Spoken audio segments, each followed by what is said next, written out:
こんにちは、ネイジの猪俣です。いつもチャンネルをご視聴いただきありがとうございます。今回紹介する動画はですね、こちらにありますリュックキャビンゼロの36リッタークラシックタイプの紹介になります。なんとですね、こちらのベージュのリュックキャビンゼロ様からご提供いただきました。今回は、こちらの届いた時の開封のレビューと、あとですね、小物ですね、中の仕切りとかができる小物パーツの方もご提供いただきましたので、そちらのレビューをさせていただこうと思います。これからリュック1個で旅をするスタイルを検討中の方や、リュック選びに迷われている方の参考になる内容にまとめてみましたので、よかったら最後までご覧ください。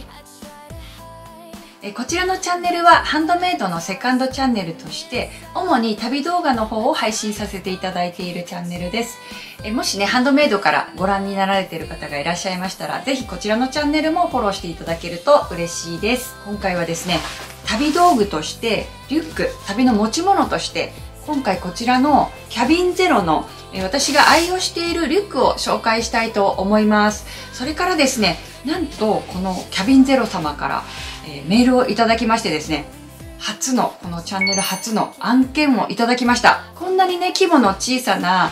メインチャンネルはねハンドメイドとしてかなり頑張ってるんですけど、この旅動画の方はセカンドチャンネルにしてますので、結構私の趣味として運用をしています。その中でお声掛けいただけたっていうのはね、すっごく嬉しくって、なのでちょっと今回はですね、こちらのリュックの紹介と、新しく届いたリュックの紹介をしたいと思いますので、ぜひ、今回の動画最後までご覧いただけると嬉しいです。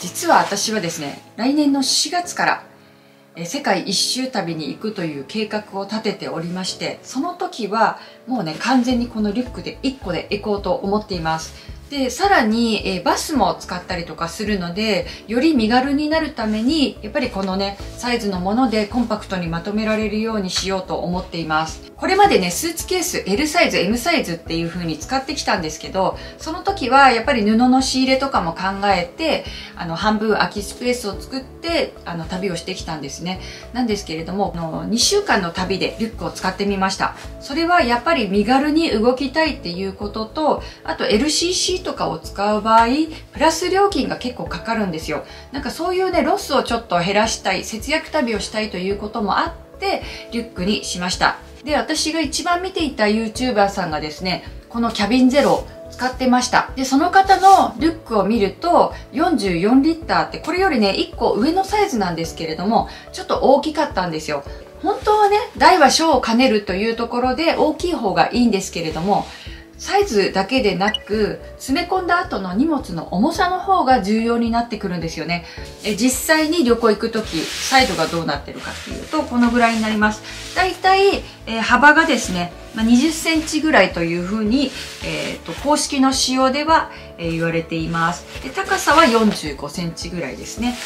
ちょうど LCC の座席の下に入れられる手荷物サイズとして有効なリュックになってます。先日もですね、機内持ち込みサイズのスーツケースで旅行した時のパッキングの様子を紹介させていただいたんですけれども、あちらは機内持ち込みサイズで10キロ未満とかっていうのがあるんですけど、これはですね、手荷物のランクに入るので、手荷物っていうのは、例えば皆さんがスーツケースとリュック1個で行くっていう時のそのリュックが手荷物っていう風になります。これはもう手荷物だけで旅行するというスタイルに一番見合ったリュックということになります。キャビンゼロっていうねこのメーカーはですね、イギリスの冒険家が考えたリュックなんですよ。なのでバックパックで旅をされてる、実際にね旅をされてた方が考えたブランドなので、必要最低限のものしか入っていないんですよ。だから一番軽くて持ちたいなっていう場合はこのクラシックがいいですし、やっぱりペットボトルとかあとカラビナもつけたいなってなったらもう一つ上のサイズのミリタリーとかっていうのも選ぶことができるので、そういうなんか選択肢の幅があるっていうのもやっぱり旅人目線ならではのデザインなのかなっていうふうに感じてます。で私がこのリュックにした理由は、その YouTuber さんの見てっていうこともあるんですけれども、もう一つはこのリュック自体の重さがとても軽いということなんですよ。リュックはね、結構やっぱりポケットがいっぱいあったり機能がいっぱいついてるとすごく便利なんですけれども、だいたいね、機能がいっぱいついてるものは、リュックの重さがね、だいたい調べると 1.3 キロから 1.5 キロぐらいでした。で、このキャビンゼロ36リッターの重さが何キロかっていうとですね、なんと700グラムになります。ただ、やっぱりその軽さの分ですね、他の機能が一切なく、唯一ここにファスナーポケットがあるのみとなっています。で、パソコンをね、持っていく身としては、荷物検査の時にパソコンは一番最初に出さなきゃいけなくって、で、このキャビンゼロの場合、パソコン入れられるスペースがここの部分になるんですよ、内側の。そうすると一回リュックを開けて、全部ここから出さなきゃいけないっていうことがあるので、ちょっとその辺の不自由さはあるんですけれども、その検査の時だけなので、そこをちょっとね、クリアすれば大丈夫かなっていうふうには思って、このスイスイタリア旅の時では特に不自由を感じませんでした。このキャビンゼロを購入する時もすごくね、カラーで迷ったんですよ。サンドブラックっていうのがあって、このバックルのところがちょっとブラウンになってるタイプがあるんですね。ちょっと、黒寄りなんだけれどもちょっとグレーに近いっていうチャコールのタイプなんですけど、それでね、すっごく迷ったんですけど、結局やっぱり汚れるかなとか、あといろいろ考えて洋服とかにも合わせやすいブラックに落ち着きました。なんですけれども、今回ですね、ちょっとここに見えてますけれども、海外からはるばるやってきました。ロンドンからやってきました。こちらにですね、新しいリュックがあります。そしてこのリュックで来年の世界一周旅行をしようと思っています。キャビンゼロさん、ありがとうございます。では早速ね、一緒に開けていきましょう。じゃじゃじゃじゃーん。一番避けるような色ですよね。やっぱりリュックって椅子の下に入れるから靴で押し入れちゃうっていうこともあると思うので、絶対ね、このベージュって大体は避けられちゃうんですけど、今回はね、あえてこちらにしました。これはね、なんでかっていうとですね、イタリア旅行してた時の自分のね、動画を撮ってたんですけど、それを見たらですね、上着もちょっとパーカーだったんですけど、黒いパーカーに黒いリュックを背負って全く色気がないっていうのがちょっと残念だったなっていう、なんか黒ずくめの様相っていうのがあって、ちょっと次は明るい色がいいなっていうふうには思ってたんですよ。でもね、やっぱり汚れにくいっていう点では黒はね、ド定番で良かったんですけど、今回はね、無料でご提供いただきましたので、こういうチャンスはやっぱり生かすべきと思ってベージュにしました。それとですね、後でちょっと広げますね。バンドルというなんかキャンペーンをやっていて、この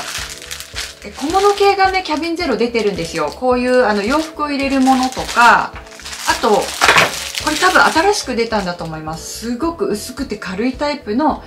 中でね、仕分けられるポーチですね。こちらの方が2点なので、大きいのと小さいのを2つセットにして、あともう一つですね、TSA ロック、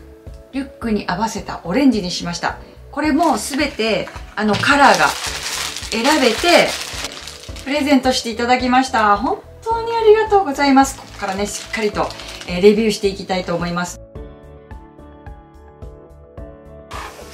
はい、それではですね、実際ちょっと中身紹介したいと思います。色もね、すごくいいですよ。これはオレンジ色なんですけど、オレンジと合わせてるのがグリーンですね。カーキの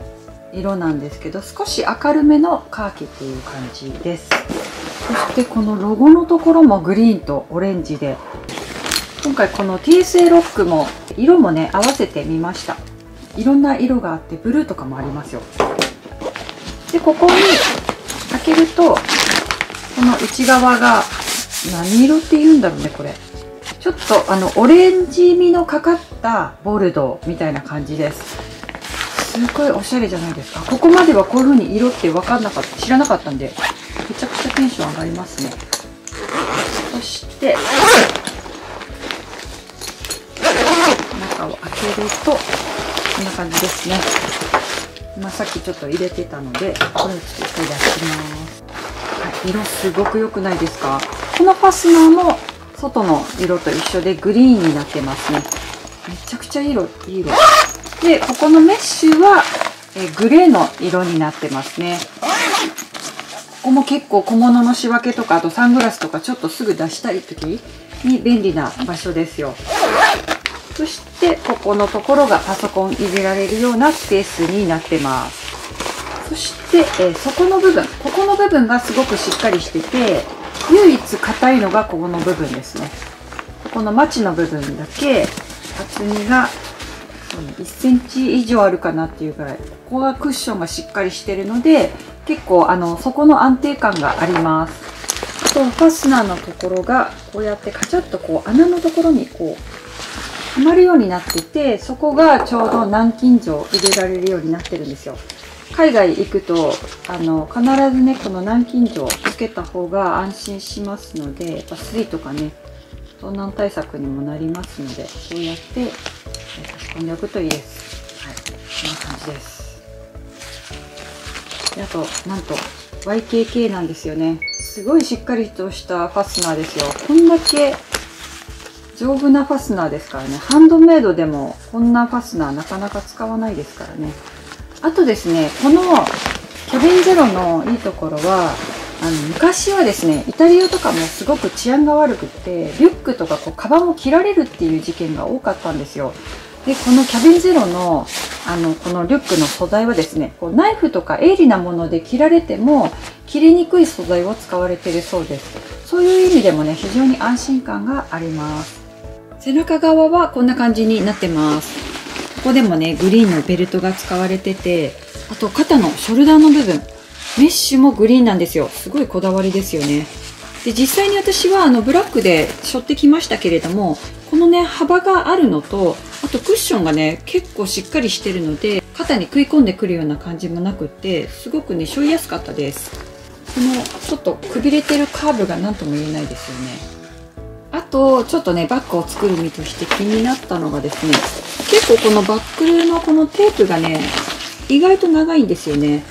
次回の旅ではちょっとここをですね、少しいじってるかもしれないです。その時はまたちょっと紹介したいと思います。やっぱり旅行行くとね、どうしてもベージュは汚れやすかったり、汚れも目立ちやすいので、どうしようかなって迷うところではあるんですけれども、やっぱり黒だとね、一番ね、安心感はありますけどね。まあでも、こういうのも、選ぶ選択肢としてはいいのかなというふうに思います。このお小判は何かっていうと、例えば荷物を預けたりとかした時の紛失タグとして有効なものになってます。こんなね、なんかすごくシンプルなリュックなのに、これが1個ついてるだけでちょっと安心感ありますよね。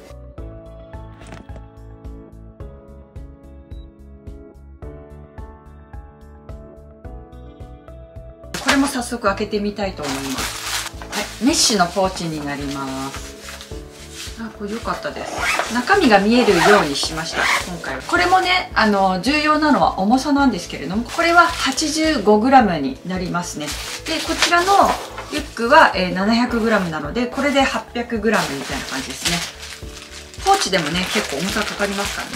そしてもう一つですね、これもすごく気になってたんですよ。非常に軽い、軽量のナイロンになってます。これは次回の旅で使おうと思ってますけど。今回は軽めにちょっと入れてみます。今回最初に、南米の方を回るんですね。タートルをちょっと多めに持っていくかなと思ってます。あとはブラトップ入れて、ヒートテックとか2枚ぐらい入れますね。ちょっとぐちゃぐちゃですけど、適当にちょっと入れてます。基本的に、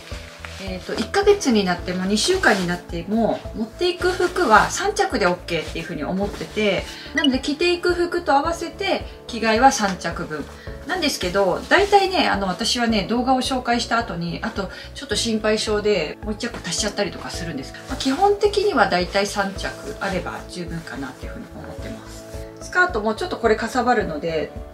違うものになると思うんですけど、なんとなくこのイメージでちょっと入れてみました。で、これで、ちょっとファスナー閉じてみますね。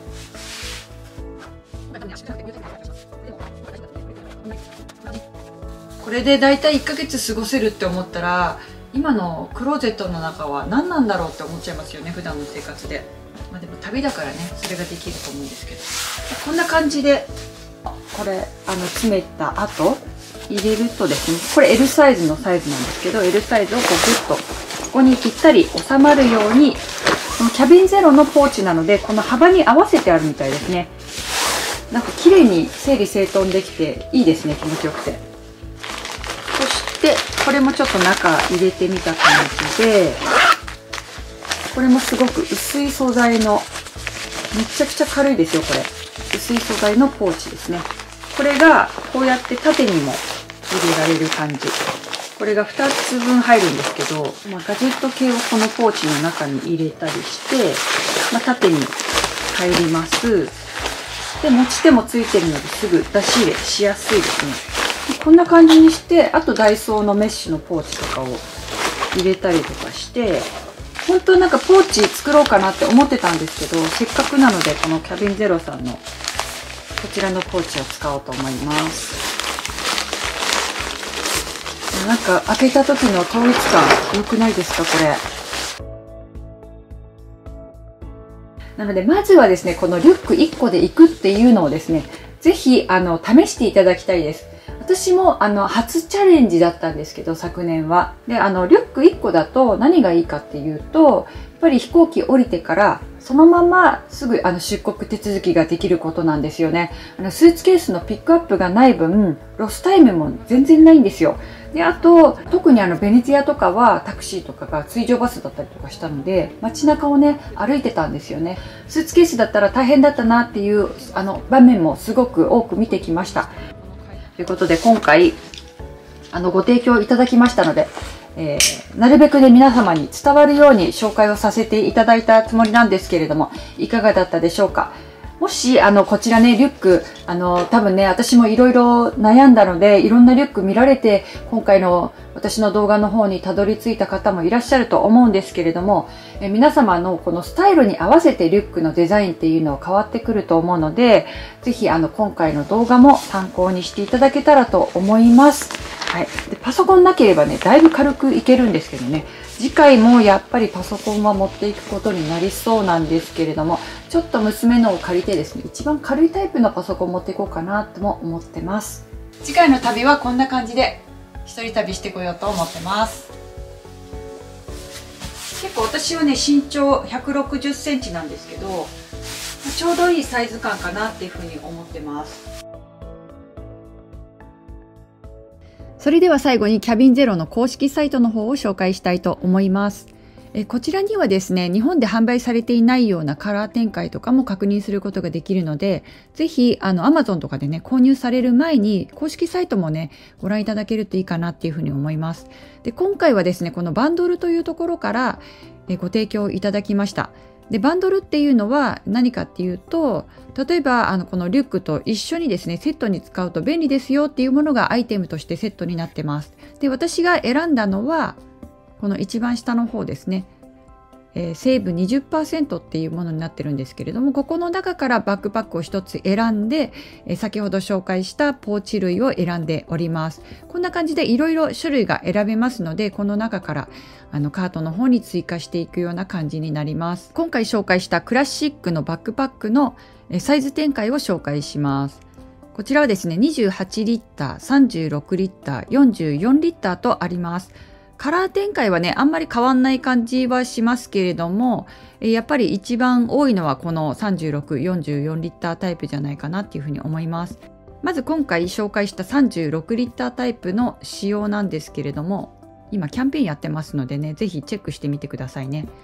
で、重量なんですけれども 700g というふうにあります。では44リッタータイプも悩まれる方多分多いと思うので、こちらもですね、ちょっと仕様の方を見ていこうと思います。こちらは 760g になりました。ただサイズなんですけれども、サイズがですね、縦が51センチに5、6センチアップしています。で、その分ですね、幅も37センチとこうアップしてますので、こちらはですね、機内持ち込みサイズのリュックという感じの枠になるかと思います。そして先ほどから紹介しているミリタリーというバックパックなんですけれども、こちらがまたちょっと変わったデザインになってます。外側がこういう風にテープが貼ってあるんですけど、ここにカラビナをかけてなんか帽子を引っ掛けたりとか、あとはネックピローとか引っ掛けられるような感じになってます。一番大きな特徴としてはですね、このサイドにボトルホルダーがあるんですね。これが拡張型ですごく便利な感じでした。